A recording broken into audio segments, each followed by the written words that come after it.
हरियाणा में कांग्रेस की युवा महिला नेता हिमानी नरवाल की हत्या के मामले में 2 बड़े खुलासे हुए हैं। हिमानी 3 दिन से लापता थी और किसी की शादी में गई थी, इसीलिए उनके हाथों में मेहंदी भी लगी थी। हिमानी के बड़े भाई की करीब 12 साल पहले हत्या हो गई थी, जबकि उनके पिता शेर सिंह ने 10 साल पहले सुसाइड कर लिया था। इसके बाद हिमानी की मां हिमानी और उसके छोटे भाई जतिन को लेकर दिल्ली चली आई। हिमानी नरवाल 5 महीने से हरियाणा के रोहतक में अकेले रह रही थी।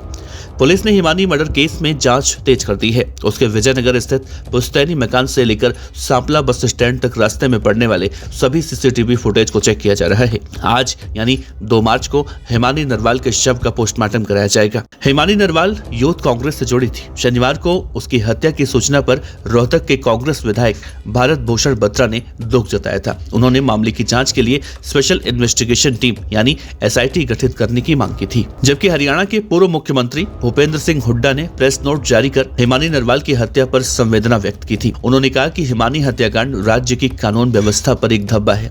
इस हत्या की उच्च स्तरीय और निष्पक्ष जांच होनी चाहिए। सरकार को चाहिए कि पीड़ित परिवार को जल्द से जल्द न्याय दिलाए और इस हत्याकांड में शामिल लोगों को कड़ी से कड़ी सजा दिलवाए। दरअसल शनिवार 11 बजे पुलिस को सूचना मिली कि सांपला बस स्टैंड के पास गहरे नीले रंग का एक संदिग्ध सूटकेस पड़ा हुआ है, उससे बदबू आ रही है। पुलिस तुरंत मौके पर पहुंची, तब तक वहां पर भारी भीड़ इकट्ठा हो गई। जब सूटकेस खोला गया तो उसके अंदर एक युवती की लाश पड़ी थी। उसने सफेद सूट पहना था, काली चुन्नी उसके गले पर लिपटी थी। पुलिस ने तुरंत फॉरेंसिक टीम को बुलाकर सबूत इकट्ठा किए। सांपला थाने की पुलिस शाम तक उसकी पहचान नहीं होने की बात कहती रही, लेकिन कांग्रेस के विधायक भारत भूषण बत्रा ने शव की पहचान कांग्रेस नेता हिमानी नरवाल होने की पुष्टि की। पुलिस सूत्रों की माने तो हिमानी रोहतक के ही एक गांव में शादी में आई थी, वहीं से लापता हो गई।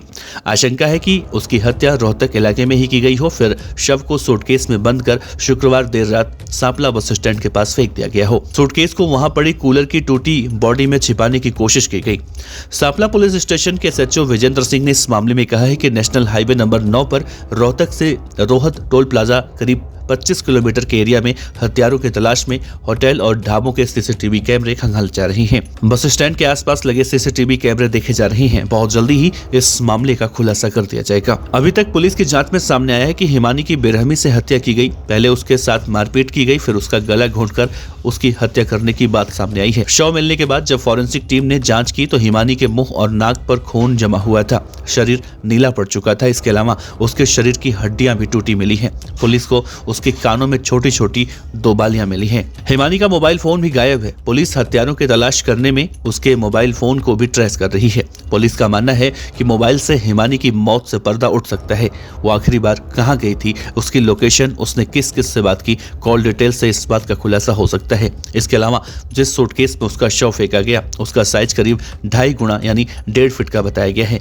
पुलिस हर उस रास्ते पर लगे कैमरे की जांच भी करवा रही है जहां सूटकेस रखी गाड़ी गुजरी होगी। हिमानी नरवाल ने वैश्य कॉलेज से एमबीए और लॉ की पढ़ाई की थी। इंटरनेट मीडिया पर हिमानी काफी एक्टिव थी और डिजिटल क्रिएटर के तौर पर काम भी करती थी। इसके अलावा महिला कांग्रेस की सभी गतिविधियों में लगातार एक्टिव थी, यहाँ तक कि निकाय चुनाव में भी लगी हुई थी। साल 2023 में कांग्रेस नेता राहुल गांधी की भारत जोड़ो यात्रा में भी शामिल हुई थी। राहुल गांधी के साथ उसके कई फोटो सोशल मीडिया अकाउंट पर अपलोड हैं। 3 दिन पहले शादी में डांस करने का एक वीडियो भी हिमानी नरवाल ने अपने सोशल मीडिया अकाउंट पर अपलोड किया था। इसके अलावा 14 फरवरी 2025 को अपने जन्मदिन की फोटो भी शेयर की थी, जहां पर उसके दोस्तों ने उसे शुभकामनाएं दी थी।